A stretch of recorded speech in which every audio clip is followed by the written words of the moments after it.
In this video, I will be showing you how to remove excess around the hip area of your skirt using a dart manipulation.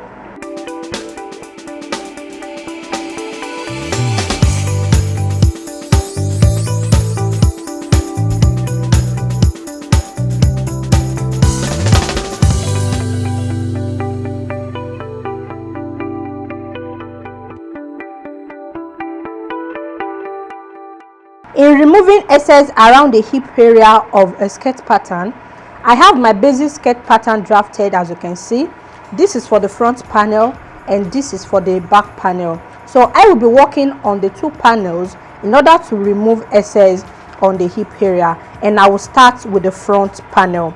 So on my front panel, I have the waist level. The edges of my pattern paper is a waistline. So here is the hip level. The distance between the waist and the hip is 9 inches. For the wearer, you must apply your own measurements, and from the waistline downwards to the desired skirt length is around 27 inches, which I have here, and I label this as the skirt length. Okay, then I have my darts plotted. As you can see, every other method of drafting a basic skirt pattern is applied on this skirt. So the extra ones I will be adding are the ones I will be showing you right now. So I have my darts plotted. As you can see, this is called a basic dart. So on this pattern, I plotted a basic dart of 1 inch, and the measurement I used in plotting the dart is the bust span measurement. That is the measurement taken from one nipple to another. So in this tutorial, the bust span measurement is 7.5 inches divided by 2 gives me 3.75, and here is a 3.75 inches point. So from the bust point measurement, I inserted the dart intake of 1 inch, and I got the midpoint like so, as you can see. So the midpoint is a straight line I extended downward to the hip level. So which means whatever I have from the center front to the middle of the dart is the same thing I have on the hip level from the center front to this point, and I have a perfect straight line.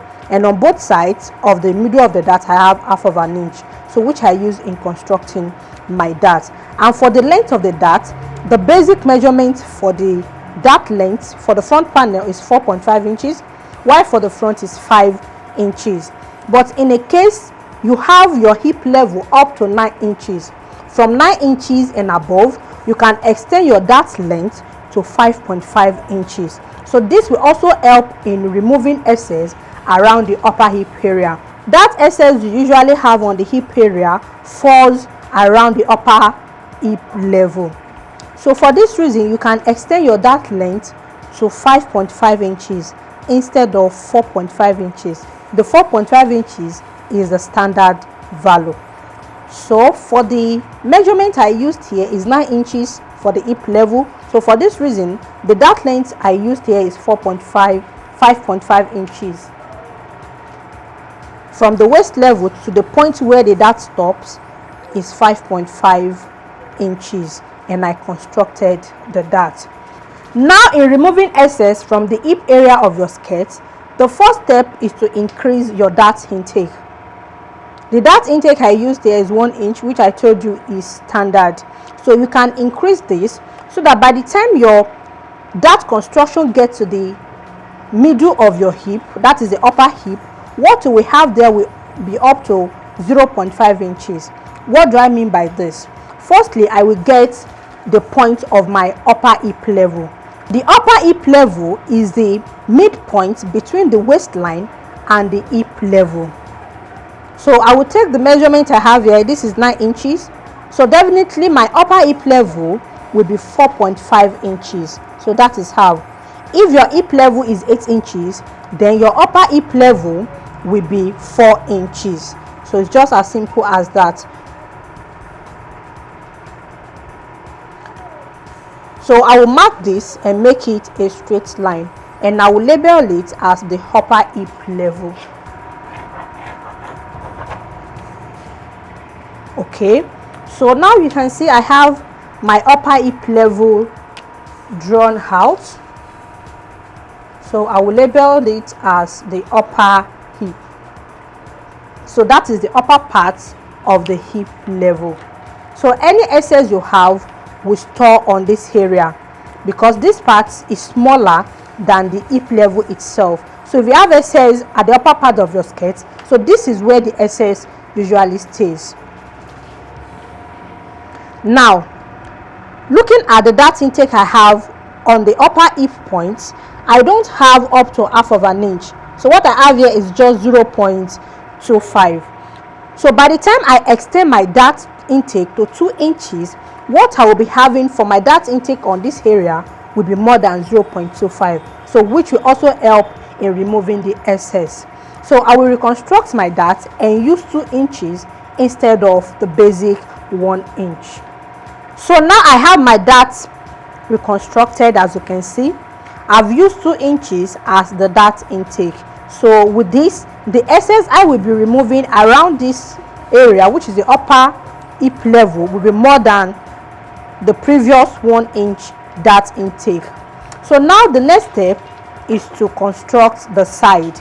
In constructing the side seam, I will insert the cutter of the waist measurement and I will add the dart intake of 2 inches. So in this tutorial, cutter of the waist I'm working with is 9 inches. So 9 inches plus 2 gives me 11 inches.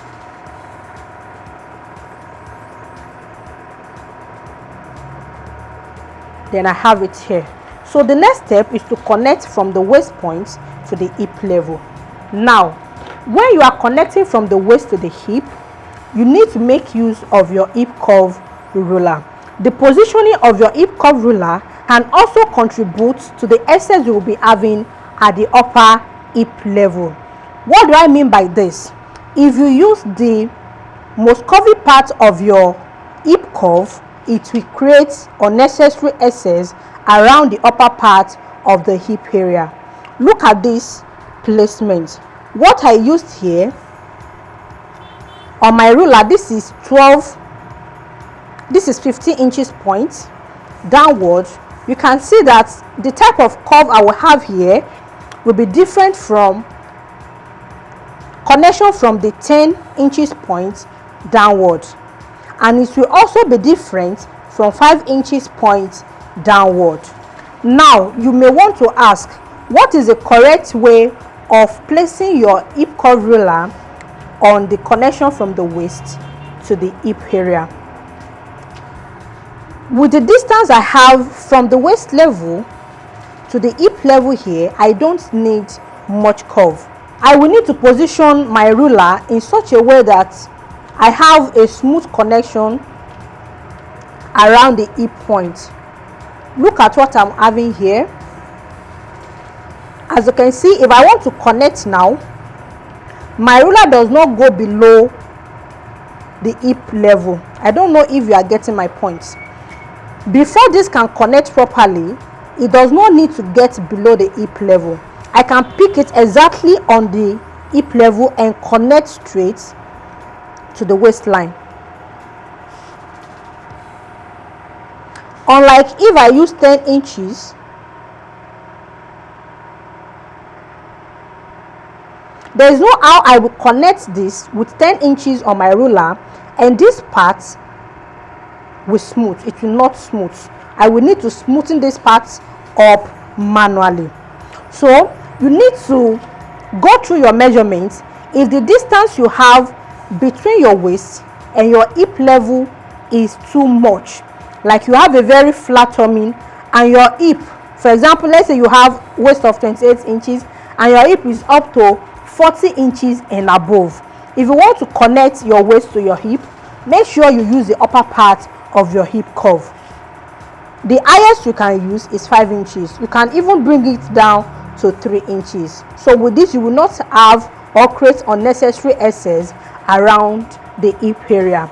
But as for these measurements, the distance between the waist and the hip is not that much, so I can just go for 5 inches and I will connect the waist to the hip. So in a nutshell, the positioning of your hip curve when connecting from the waist to the hip can also add to you having unnecessary excess on the hip area. So now you can see what I have for the connection.